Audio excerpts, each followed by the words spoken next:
이제부터 드리는 말씀이 제가 여러분들 정말 사랑하는 마음으로 드리는 말씀인 거 다 아시죠? 네. 당연히 아시지만 혹여나해서 한 번 더 말씀드립니다. 절대 특정인을 가리키는 것이 아님을 다 아시죠? 네. 지난 시간 이스라엘 공동체를 향한 블레셋의 공격을 살펴보았습니다. 다른 공격도 아니라 하나님이 주인 되시는 이스라엘 공동체를 향한 공격은 100% 영적인 공격입니다. 저희들의 삶에도 이해할 수 없는 고난과 역경이 찾아올 때가 많아요. 이게 진짜 외부의 영적인 공격인가? 반드시 분별이 필요합니다. 제가 느낄 때는 거의 대부분은 내 안에 있는 죄로 인한 연약함 때문에 생긴 문제예요. 이번 한 주간 이사야서 말씀을 매일 묵상하는데 와, 이게 확실하구나 라고 제가 느꼈어요. 하나님께서 강한 심판과 같은 사건들을 자신이 사랑하는 백성들의 삶에 일부러 허락하세요. 그 이유는 명확합니다. 더 이상 그들이 하나님을 의지하지 않고 인생을 의지할 때 심판이 와요. 두 번째는 그들이 사명을 잃어버리고 자신의 욕심을 채울 때 심판이 와요. 반드시 와요. 사랑하기 때문에. 그 신뢰로 이런 말씀이 엊그제 나왔죠. 장로와 고관들이 자신의 부와 명예를 채우려고 가난한 자들을 착취해요. 그리고 시온의 딸들이 참 재미나요. 어떻게든 남자들에게 잘 보이기 위해서 장식구를 채우는데 21가지를 사들여요. 머리부터 발끝까지. 하나님 그걸 굉장히 싫어해요. 그리고 그의 모든 진로를 다 막아버려요. 결혼도 못하고 자녀도 없고 이스라엘 민족은 그로 말미암아 망한다. 굉장히 무서운 거예요. 여러분, 우리 하나님이 좀 이런 분이에요. 저희가 좀 의식을 하고 살아야 돼요. 그러나 오늘 이 본문에 나온 이스라엘 공동체를 향한 블레셋의 공격의 원인은 달랐어요. 제가 분명히 말씀드립니다. 이것은 외부의 영적인 공격입니다. 왜냐? 지난주에 제가 분명한 이유를 말씀드렸는데 첫 번째 이유, 버림받은 사울의 포악함 때문입니다. 원래 버림받은 이렇게 임재가 사라진 사람은 돌이키면 좋은데 갈수록 더 포악해져. 그게 사울입니다. 반면에 택함받은 다윗의 가능성 때문에 그들이 공격한 거예요. 왜냐하면 이제 곧 이스라엘의 왕이 바뀌어요. 체인지입니다. 이거를 그대로 내버려 두면 인적 국가들은 끝장나는 거예요. 다윗이 왕으로 하나가 된 이스라엘 공동체는 막강해집니다. 그러니까 블레셋이 선제 공격 들어온 거죠. 영적으로 봐야 돼요. 저희 교회가 진정 교회다워진다면 서서히 보이지 않는 영적인 공격은 끝이 없습니다. 요한복음 10장에 예수님이 이 땅에 오신 목적을 분명히 말했습니다. 내가 온 거 쉬러 온 게 아니야. 휴가 온 게 아니야. 죽어가는 양과 같은 너희들을 살리고 제자 만들기 위해 왔어. 이게 예수님이 이 땅에 오신 목적이고 우리 교회의 머리 대신 주님이 저와 여러분에게 원하시는 목적입니다. 이걸 누가 가장 싫어하냐면 사탄이라는 보이지 않는 영적인 세력이 가장 싫어요. 그들이 가장 잘하는 건 두 가지입니다. 성경에 말하죠. 첫 번째, 그들의 별명은 참소자예요. 참소가 뭔지 아십니까? 저와 여러분을 계속 정죄합니다. 넌 그래서 안 돼. 그렇게 사니까 안 되는 거야. 계속 판단하고 정죄하는데 여러분, 이 공격을 받다 보면 이 정죄와 판단이 누구에게 가냐면 반드시 옆에 있는 영적인 가족들에게 흘러갑니다. 너는 그래서 안 돼. 내가 너 때문에 이런 거야. 너의 그 가식적인 모습 때문에 지금 내가 이렇게 힘든 거야 라고 말하는 것이 누구의 잘못입니까? 사탄의 시작입니다. 지금 계속 누군가를 정죄하고 판단한다면 여러분 분명히 아셔야 됩니다. 귀신 씌우신 거예요. 죄송해요. 이렇게 말씀드려서 여러분 귀신의 영향력 아래 있는 거예요. 빨리 그곳에서 탈출하시기를 주님의 이름으로 축복합니다. 사단의 두 번째 별명은 간계입니다. 여러분 간계라고 들어보셨죠? 그냥 장애물이 아니라 삶의 길목의 장애물을 우리 간계라고 해요. 길목이라고 한다면 그냥 일상생활이 아니라 여러분들의 일상에서 굉장히 중요한 그 시점. 사탄은 그 시점을 노려서 간계를 줘요. 그래서 우리들의 삶이 가장 연약한 그때 딱 어떤 분은 돈, 어떤 분은 학업, 어떤 분은 진로, 어떤 분은 관계. 한 방이면 쓰러진다. 누가 잘 알아요? 어떤 분은 시부모님. 누가 잘 알아요? 시부모님 괜히 얘기. 어떤 분은 누가? 사단이 잘 알아요. 사단이 24시간 쉬지 않고 공격하는데 거기에 저희들은 반응하는 거죠. 제자들 교회는 어떻습니까? 이번 한 주간 저는 확신합니다. 엄청난 공격이 몰려오는데 중요한 건 이 공격을 아는 게 중요한 게 아니라 반응이 중요합니다. 잘 보십시오. 본문의 이스라엘 백성들은 블레셋의 대표 선수 싸움을 도두는 자 골리앗이 숱한 모욕과 외침을 40일 동안 외칠 때 그들의 반응은 하나였습니다. 놀라고 크게 두려워했다. 아까도 이제 기도 중에도 나오고 찬양 중에 나오고 제가 막 눈물이 났는데 놀라겠죠. 근데 놀랐다라는 표현이 뭐였습니까? 낙심이에요. 마음이 높아졌다가 뚝 떨어져요. 마음이 낙심하면 아무것도 할 수 없습니다. 그 다음에 찾아오는 건 두려움입니다. 여러분 두려움이라는 그냥 느낌의 표현인데 유사어로 찾아보면 극한 공포심, 심각한 염려. 혹여나 이 자리에 그런 낙심과 염려로 두려운 분들이 계시다면 주님이 회복시켜 주시기를 축복합니다. 참 신기한 거 어떻게 40일 동안 골리앗이 하나님을 모욕할 때 그 수많은 이스라엘 백성들 중에 한 사람도 싸우는 사람이 없었냐는 거예요. 오늘 이 말씀을 우리들에게 그대로 가져온다면 똑같아요. 위축되고 아무것도 하지 않는 건 잘하는데 막상 그 자리에 나가서 싸우는 거 쉽지가 않아요. 제가 말씀드립니다. 이거 쉬운 일 아니에요. 한 주간 저 꿈을 잘 안 꿔요. 왜냐하면 저는 하나님 배려해 주신 것 같아요. 젊은 시절부터 꿈을 꾸면 오래가. 그래서 이것을 저는 개인적으로 꿈은 아니라 영웅일 것이라고 생각하는 거죠. 이번 주에 일주일에 절반은 꿈을 꿨네요. 목금부터. 근데 그 3번의 연속의 꿈을 통해 제가 느꼈던 감정은 낙심과 두려움이에요. 그럼 저는요, 공동체를 향한 가장 중요한 사인은 하나님이 저에게 주신다고 확신합니다. 그런데 목요일날 이런 꿈을 꿨어요. 한 교단의 큰 교회 목사님이래요. 처음 보는 분이에요. 여러분 추적하실 필요 없습니다. 근데 저를 보더니 막 지켰어요. 이 교단의 미래고 한국교회 살 너무 기분이 좋은데 이상해요. 근데 잠깐 있다가 그분이 갑자기 눈빛이 바뀌더니 김경환 목사는 이래서 안 돼요. 넌 이래서 안 돼. 파워도 없고 능력도 없고 너 그렇게 훈련할 필요 없다고. 저를 꿈에서 내내 정지하고 판단하고 조롱하는데 와 나처럼 생각해야 된다고. 나를 보라고. 사람에게 머리를 때리면서 은싸서 제가 확실히 느꼈어요. 사단이구나. 그리고 깼네요. 금요일 날은 강력한 사이비 종교 대빵을 만나요.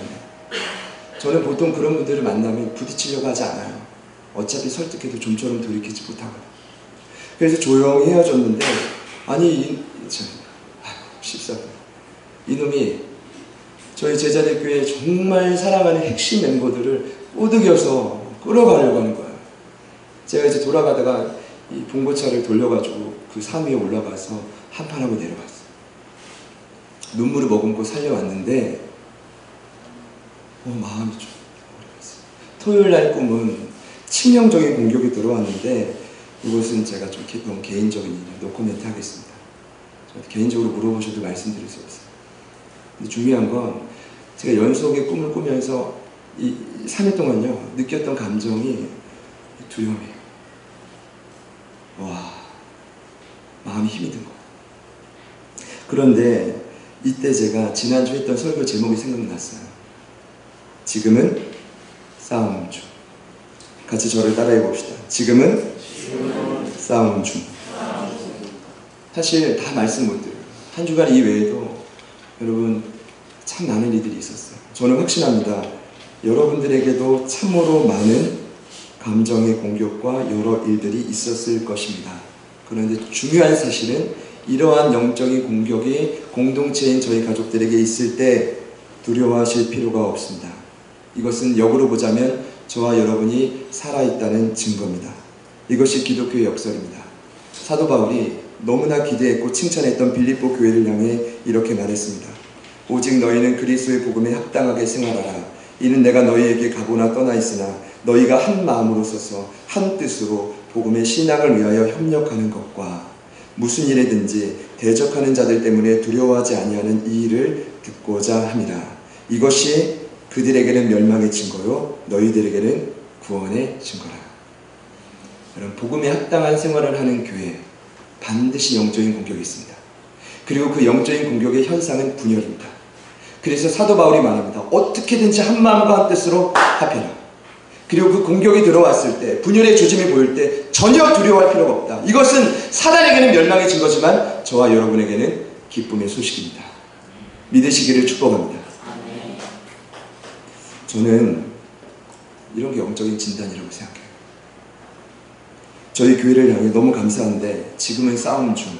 근데 제가 오늘 여러분과 잠시 나누고 싶은 말씀의 내용은 그 다음 단계입니다. 사실은 아는 것은 참 어렵지만 누구나 할 수 있어요. 그런데 실제적으로 필요한 사람은 그 전투에 나가는 현장의 멤버예요. 오늘 본문을 보면 알 수 있습니다. 지금 이스라엘 백성들이 지금 전투가 일어난 거 다 알아요. 그런데 40일 동안 아무도 그 앞에 나서지 않아요. 솔직히 말씀드리면 아무도 나설 힘이 없었던 거죠. 이걸 오늘날 적용해보자면 그 이스라엘 공동체가 수백만이 돼도 제자하는 한 사람도 없었다. 공동체 진단하는 거 쉽습니다. 누구 정죄하고 판단하는 거 죄송하지만 눈 안 감아도 누구나 할 수 있어요. 그런데 공동체를 위해 직접 싸우는 일은 거의 할 수 없어요. 대부분 할 수 없어요. 쉽지가 않아요. 여러분, 요즘에 제가요 기사나 잡지나 보면, 신문을 보면 한국 교회를 비난하고 분석하는 글이 얼마나 많은지 몰라요. 좀 지겨울 정도. 그런데 대부분의 그 타겟이 누구냐면 한 교회 목회자입니다. 저는 인정합니다. 그 윤리 떨어진 모든 도덕성. 근데 여러분, 이제 분석과 판단과 너무 잘하는데 한국 교회와 본인이 속해 있는 공동체를 위해 눈물로 기도하는 분은 극히 드물어요. 이것이 저는 현실이라고 생각합니다. 만약에 이렇게만 해버리면 저희들에게 아무런 소망이 없죠. 오늘 말씀이 저희들에게 주는 희망이 있습니다. 그건 바로 뭐냐면 이와 같은 현실 속에서도 하나님 앞에 매달려서 싸우고자 결단하는 한 사람이 등장했어요. 그분이 바로 누구냐 하면 저희들이 그토록 닮고자 하는 다윗입니다. 오늘 12절부터 27절의 본문을 보면 무려 다윗의 이름이 8번이 나옵니다. 그리고 순전 내용이 누구를 소개하고 있냐면 다윗을 소개하고 있습니다. 이렇게 보시면 돼요. 그 절대절명의 순간에, 절망의 순간에, 아무도 40일 동안 한 발자국도 움직이지 못하고 벌벌 떨고 있는 그 순간에 그 영적인 위기를, 절망을 딛고 그 앞에 나가서 하나님의 이름으로 싸웠던 다윗이 오늘 어떻게 준비되었는지를 성경은 분명히 소개하고 있습니다.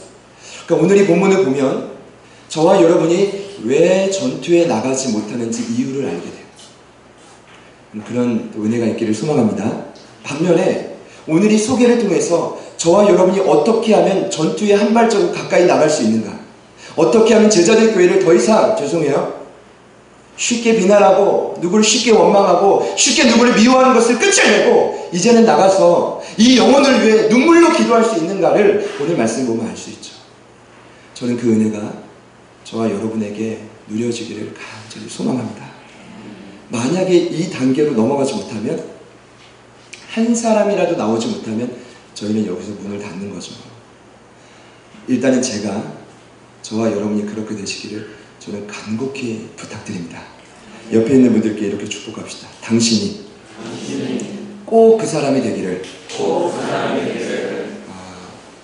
오늘 다윗 소개하는데 저 소개가 대단합니다. 처음으로 사무엘이 그를 기름 부을 때 소개와 달라요. 지금은 전쟁의 순간입니다. 전쟁터의 영적인 장소로 저자가 다윗을 소개하는 내용이 조금 달라요. 먼저 저는 이 소개를 통해서 기본적으로 그의 삶에 장착되어 있었던 준비가 있었다. 오늘 말씀의 제목이 싸우는 자의 준비 아닙니까? 근데 그 소개를 보면 기본적으로 결정적인 준비를 제가 이따가 말씀드리겠지만 기본적으로 다윗의 삶에 준비된 두 가지가 있었어요. 첫 번째는 그는 초라한 환경을 믿음으로 극복한 자예요. 말씀드립니다. 저자가 다윗을 소개하는데 먼저 고향을 말합니다. 다윗은 유다 베들레헴 에브랏 사람 이세라는 사람의 아들입니다. 여러분, 그의 고향은 에브라다인데, 이 에브라다가 어디냐면 예루살렘 수도에서 남쪽으로 8km나 저쪽 떨어진 베들레헴 시골에서도, 그 베들레헴 지역에서도 땅촌에 위치한 시골이 에브라다예요. 시골을 살아보신 분들은 아실 겁니다. 여러분, 저를 보시면 정말 대부분들이에요. 진짜 도시 사람 같다고, 너무 세련돼 보인다고.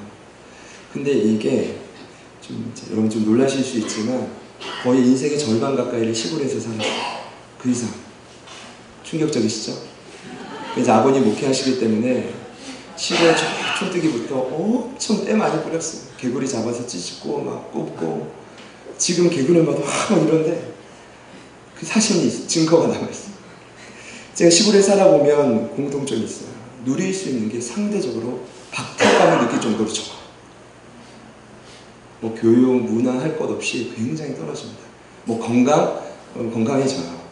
그런데 상대적으로 있는 게 너무 많아요. 제가 고등학교 1학년 때 그래도 안산에서 그래도 괜찮은 학교를 다녔다고 생각해요. 아버님이 논산으로 임지를 옮기시는데 전학하자.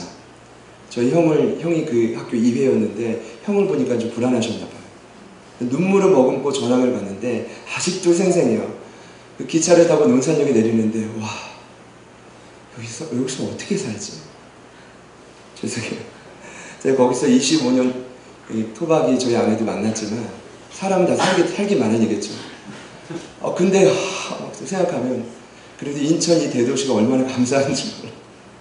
시골은 굉장한 열약해요. 여러분, 그곳 출신 누구냐면 다윗입니다. 그리고 그를 소개합니다. 그의 아버지를 소개하는데 성경이 그의 아버지 이세를 이렇게 분명하게 소개한 구절이 없어요. 제가 읽어볼까요? 유다 베들레헴 에브랏 사람 이세라 하는 사람의 아들이 있는데, 이세는 사울 당시 사람 중에 나이가 많아 늙은 사람으로서, 제가 지금 뭘 강조했죠? 사람. 성경에 이렇게 사람을 한 절에 4번이나 표현할 이유가 없어요. 의도적인 표현입니다. 왜냐하면 성경이 표현할 때 이 사람은 연약한 한계를 가진 존재예요. 그런데 심지어 어떻게 표현했냐면 철저히 연약해요. 그 이세의 나이가 많아서 늙었다. 같은 표현을 2번이나 말합니다. 이것은 그만큼 그가 연약하고 쓸모없고 인정받지 못하고, 그런데 나이까지 너무 많아요.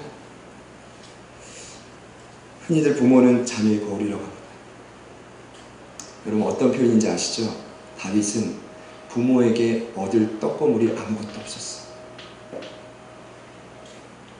그리고 마지막으로 그를 막내라고 표현합니다. 카탄이라는 표현이죠. 사실 8 아들 중 막내면 상상만 해도 얼마나 귀여웠을까, 얼마나 애지중지했을까. 여러분, 이건 천만의 말씀입니다. 왜냐하면 그 당시에는 막내 아들에게 사랑과 관심조차 없었어요. 요즘은 내리사랑입니다. 특히 막내가 아들이면 얼마나 이뻐하시고 막 빨고 입고 막 그러십니까?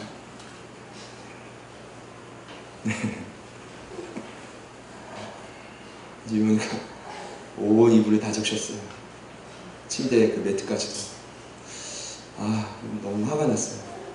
이제 엄마랑 떨어져서 자는 저는 혼자 자고 있는데 아침에 제 곁에 와서 제 팔베개를 하고 있더라고요. 솔직히 말씀드리면 그 오줌 해가지고 막 이불 3개 정도 적실 때는 너무 위험거든요.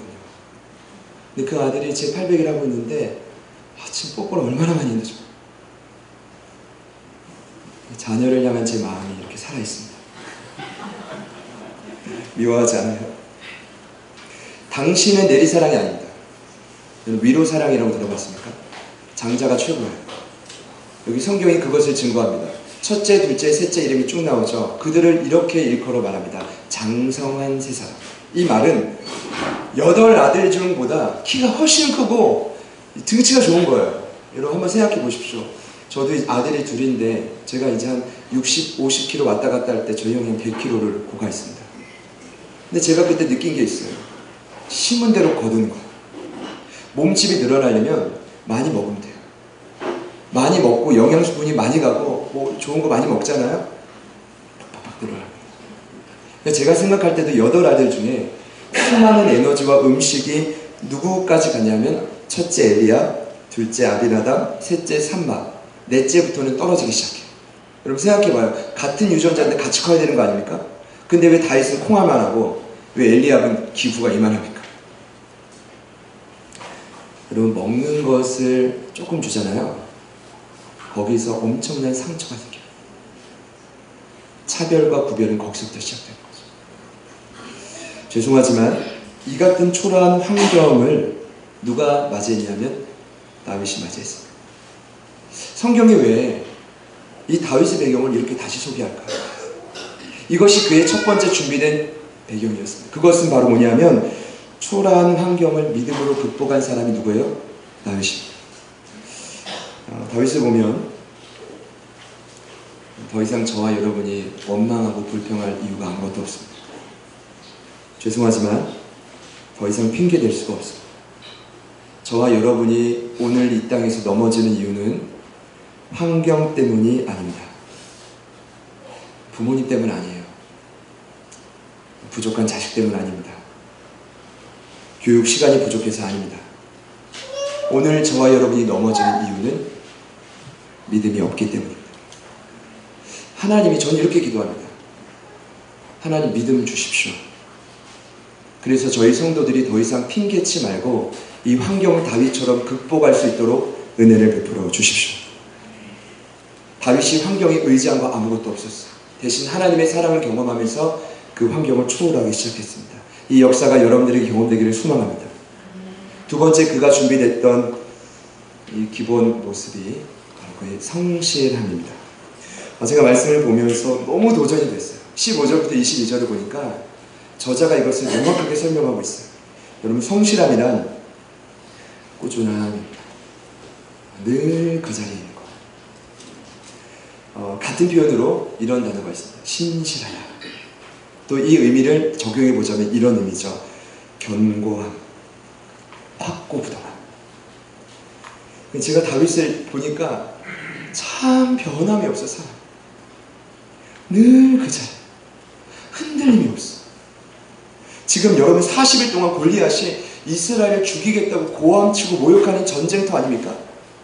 여러분 이 상황 속에 돈 있고 빽 있고 권력 있는 사람 뭐 했을까요? 이스라엘 땅에서 사직이 있을 겁니다. 그리고 이 뭔가 힘과 권력이 더 있으면 이스라엘 땅을 떠났을 겁니다. 이 땅은 이제 끝났다. 이민 가자. 여러분 다윗에게는 그런 돈도 권력도 아무것도 없었습니다. 여러분 그가 할 수 있는 일이 뭔지 아십니까? 그가 여전히 했던 일을 계속해서 감당한 것입니다. 저는 이제 이 철학자의 고백을 굉장히 좋아합니다. 이 사람들이 이걸 명언이라고 하는데 이런 말이 있어요. 내일 지구에 종말이 온다 해도 나는 오늘 한 그루의 사과나무를 심겠다. 내일 당장 제자들 교회가 문을 닫아도 끝까지 인천 서구 당하동에서 자리 지키겠다. 저의 결단입니다. 저는 그분의 신앙이 있는지 없는지 모르겠지만 굉장히 깊게마다 오늘 말씀을 보면 전쟁터에 그가 했던 일이 있습니다. 15절에 보니까 사울에게 계속 왕래해요. 이 말은 여러분 전쟁터에 이 사울은 버림받았기 때문에 스스로 버림을 받으려고 작정을 했기 때문에 갈수록 더 포악해집니다. 더 예민해집니다. 더 성깔이 이상해집니다. 그럼에도 불구하고 이 사울을 수금을 치면서 찬양으로 섬겼던 자가 누구예요? 다윗. 그리고 그는 여전히 아버지의 양떼를 칩니다. 이 말은 광야로 가서 아무도 보지 않는 그곳에서 조용히 자기 역할을 감당합니다. 그리고 심지어 20절을 보니까 아버지가 그를 불러서 명령합니다. 뭐라고 명령하냐면 너 전쟁터에 나간 그 세 왕에게 볶음국식 한 에바와 이 떡 10덩이를 가져다 줘라. 그리고 치즈 10덩이는 천부장이가 갖다 주고 뭘 받아와라? 증표를 받아와라. 오늘날로 따지면 영수증 같은 거. 제가 여러분 여쭤볼게요. 그 당시에 이런 증표가 필요했을까요? 안 했을까요? 받아가지고 현금 영수증 떼서 뭐 그거 신청해야 됩니까? 어떤 말씀이냐면 아버지 이새가 그 막내 하찮고 버림받은 그 아들을 뼛속 깊이 신뢰하지 못했어요. 그러니까 너 정말 내가 시킨 일을 제대로 했는지 천부장에게 증표를 가져오라는 거예요. 저는 이 정도 되면 안 합니다. 일을 시키면서 내가 너를 절대로 믿지 못하겠어. 근데 속으로 뭔들을 한번 잘 섬겨봐. 제가 리더들이 그랬다면요. 제가 집사님을 죄송해요. 제가 누구누구를 아는데 선생님은 반드시 저를 이렇게 하나님 말이 안 나요. 진심이 아니니까. 여러분 이렇게 의심의 말을 실컷 해놓고서 열심히 해봐. 그럼 여러분 할까요 안 할까요? 100% 안 합니다. 왠지 아십니까? 아무리 격려해줘도 잘 안 하는 게 우리의 습성이에요. 그런데 오늘 말씀을 보니까 다윗은 아침에 일찍 일어납니다. 그리고 자신이 소소하게 보던 그 양떼들을 누구에게 맡기냐면 또 다른 양떼 지키는 목자에게 맡기고 형들에게 달려가요. 아침 일찍부터 부지런하게. 그리고 그 형들을 보자마자 안부를 묻죠. 그리고 자신이 가져왔던 그 짐을 잃어버릴까 그냥 애지중지하다가 또 다른 짐 지키는 자에게 맡기고 그 일을 보죠. 전 여기서 느낍니다. 다윗은 뼛속 깊이 성실했습니다. 여러분 하나님이 쓰시는 사람의 반드시 중요한 특징이 있더라고요. 늘 언제나 그 자리에 함께 해줘요. 스테디해요. 죄송하지만 들쑥날쑥하지 않아요. 그 기분 때문에 주변의 사람들을 더 이상 힘들게 하지 않아요. 왠지 아십니까? 하나님을 알아가면 알아갈수록 성장하면 성장할수록 우리가 담는 그 하나님의 성품 중에 가장 중요한 것이 우리가 아까도 고백했지만 신실하십니다. 성실합니다. 그래서 다윗이 하나님을 경험하면 할수록 시편에 이렇게 고백하고 있습니다. 그분은 이렇게 찬양하죠. 시편 37편 3절입니다. 여호와를 의뢰하고 선을 행하라. 땅에 머무는 동안 그의 성실을 먹을거리로 삼을겠다. 시편 54편 5절입니다. 주께서는 내 원수에게 악으로 갚으시리니 주의 성실하심으로 그들을 멸하소서. 여러분 우리 하나님은 성실하십니다. 그리고 하나님은 지금도 성실한 자를 찾고 계십니다. 심지어 다윗이 하나님 앞에 하나님 내 이 모습으로 나를 판단하고 멸해 주십시오. 심판해 주십시오. 그때 이렇게 고백했습니다. 시편 7편에 여호와께서 만민에게 심판을 행하실 때 여호와여 나의 의와 나의 성실하심을 따라 나를 심판하소서. 여러분께 묻겠습니다. 여러분 성실하십니까? 어떤 것도 신앙의 척도가 될 수 없습니다.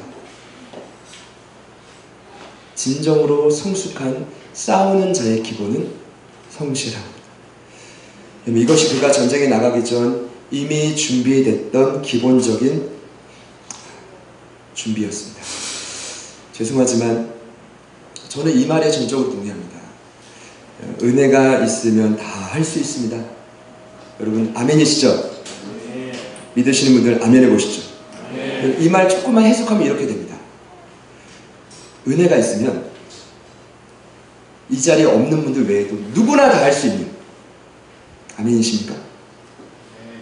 역으로 보자면 은혜 있을 때는 누구나 다 해요. 근데 제가 다윗의 삶을 곰곰이 자세히 보니까 지금 우리가 따라가려고 하는 그의 삶을 보니까 은혜가 없을 때가 훨씬 많아요. 심지어 그의 환경에도 어느 것 하나 의지할 게 없어요. 그런데 그는 여전히 늘 그 자리에 있어요. 그럼에도 불구하고 저와 여러분의 삶의 형편을 보면 제가 보니까 그래요. 언제나 은혜가 있으면 좋겠지만 은혜가 없을 때가 훨씬 많아요. 저도 그렇습니다. 여러분 그럴 때 오늘 다윗을 기억하십시오. 끝까지 부디 부탁드립니다. 그 부르심의 자리를 지킬 수 있는 여러분들 되시기를 축복합니다. 초라한 환경을 믿음으로 극복하고 성실함으로 무장된 그가 오늘 성경을 보니 가장 중요한 준비로 전쟁터에 나갑니다. 그 말씀이 24절부터 26절까지 나와 있습니다. 우리 성경을 마지막으로 한 번 더 읽어보시겠습니다. 24절입니다. 시작. 이스라엘 모든 사람이 그 사람을 보고 심히 두려워 그 앞에서 도망하며 이스라엘 사람들이 너희가 이 올라온 사람을 보라. 장거 이스라엘 모욕하여 하도다. 그를 죽이는 사람은 왕이 원한 증인으로 구하게 하고 그의 딸을 그에게 주고 그의 아버지의 집을 이스라엘 중에서 세겜을 이은 자가 되었습니다. 다윗이 곁에 서 있는 사람들에게 말하였다. 이 블레셋 사람을 죽여 족을 제거하는 사람에게는 어떠한 의를 하겠느냐. 이 할례 받지 않은 블레셋 사람이 누구에게 살아계시는 하나님의 공격을 하겠느냐. 아멘.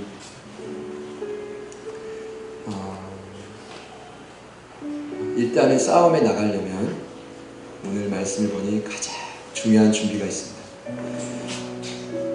이스라엘 백성과 다윗의 가장 큰 차이점이 한 가지가 있었어요. 근데 그 한 가지 차이점이 너무 엄청난 또 다른 결과를 가져왔습니다. 여러분, 그 차이점을 말씀드리려고 합니다. 그 차이점은 다윗은 눈앞에 보이는 블레셋을 두려워하지 않았다는 것입니다.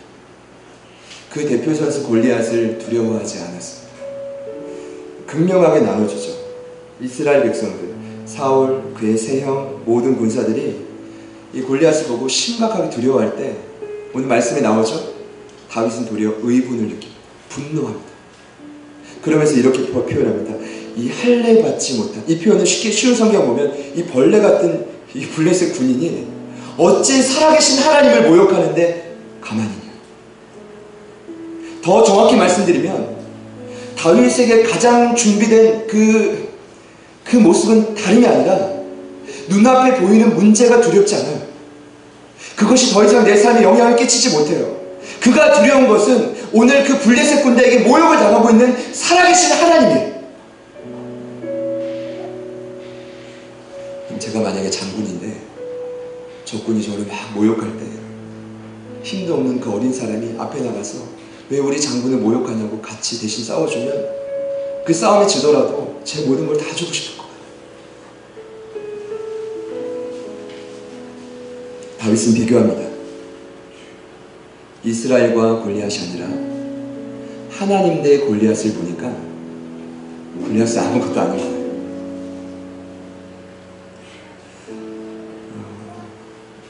지금 저와 여러분에게 찾아온 여러 가지 영적인 문제들이 있을 것입니다.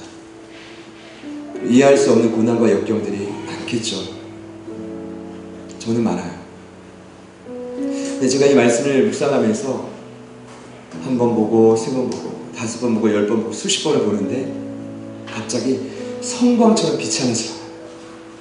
너 경환이 나를 두려워하냐? 사실은 지금 저와 여러분이 긴장하고 두려워할 대상은 세상 문제가 아니라 누구예요? 하나님이에요. 저와 여러분을 태초부터 지금까지 인도하시고 한시도 일거수일투족을 가만두지 않고 주목하고 계신 누구예요? 우리 하나님이에요. 여러분, 그 하나님을 한번 두려워해 보십시오. 세상이 두려운가? 전혀 두렵지 않습니다. 부탁을 드리고 싶은 게 있습니다. 여러분, 더 이상 세상을 의식하지 마십시오. 여러분에게 찾아온 그 문제가 아무리 크다고 하더라도 그 문제에 휩쓸리지 마십시오. 죄송하지만 하나님을 더 이상 모욕시키지 마십시오. 그분은 살아계신 하나님입니다. 살아계십니다. 우리 앞에 처해있는 어떤 문제보다 더 크고 위대하신 분이 우리 하나님이십니다. 왜 두려워하십니까? 왜 벌벌 떨고 계십니까? 왜 싸움터에 나가지 못하십니까? 그분이 우리와 함께 하십니다. 살아계신 하나님을 다시금 잠시라도 느낄 수 있는 여러분들의 삶의 여정이 되도록 목숨 다해 기도하겠습니다. 그리고 그 역사가 없다면 여러분 평생을 이 길을 달려가도 늘 그 자리에 늘 고만고만합니다. 죄송하지만 언제나 그 처해있는 환경을 원망하고 불평하고 이게 내 발목을 잡는다고 핑계댈 뿐이지 한 번은 그 앞에 나가서 싸울 수 없다. 저의 결론입니다. 그리고 그분은 언제나 성실하지 못해요. 언제나 그 자리에서 흔들려. 더 나아가서 두려운 마음으로 하나님을 끝까지 따라갈 수 없다. 오늘 말씀의 결론입니다.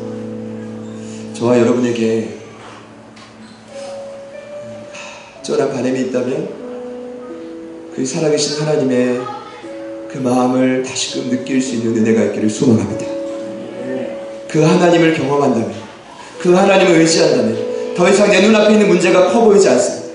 문제보다 크신 하나님, 우리의 삶에 처해온, 우리 영적인 공동체에 찾아온 그 모든 공격보다 위대하신 그 하나님을 집중합시다. 그 하나님을 주목합시다. 그 하나님을 의지합시다.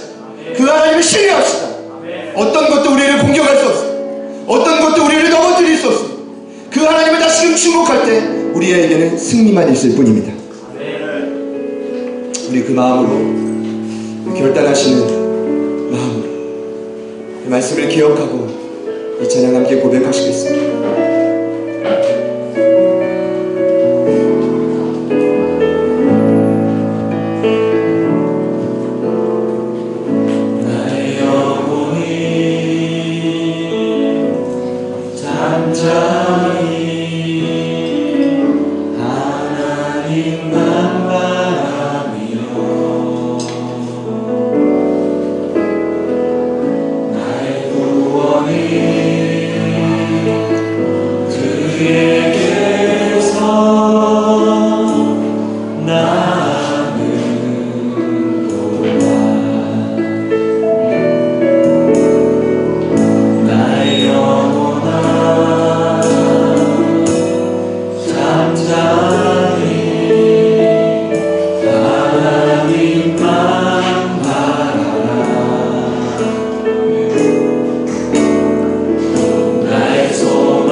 낙심하고 당황하여 두려워 떨고 위축된 분들이 계십니다.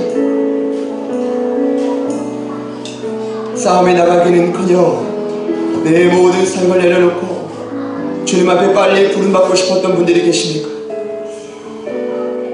이 시간 여러분들을 초청합니다. 다윗의 삶을 보니 어떠한 환경도 하나님의 사람이 가는 길을 막을 수 없다는 걸 분명히 발견합니다.